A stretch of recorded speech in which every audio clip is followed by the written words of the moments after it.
Hi mga ka-vibes, good afternoon mga unta. Na ako'y ginamos diri. Nanilingan ang ginamos. Nanghingi ako sa neighbor kasi meron siya ginamos. Nagluto siya ng ginamos. So, hiniram ko muna yung ginamos niya. Kain tayo. Magkamay ako. Ito yung ano natin.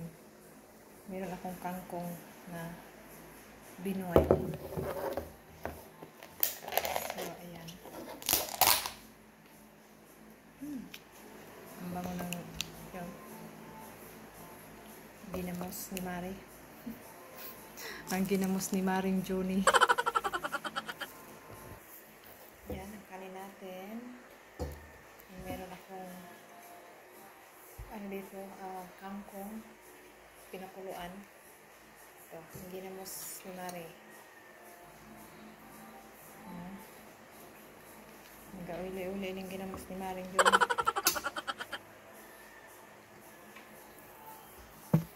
Kakamay talaga ako para ma-feel ko yung ginamos. Tingnan nyo guys. Hindi na matigas yung hindi na gulo na maayos.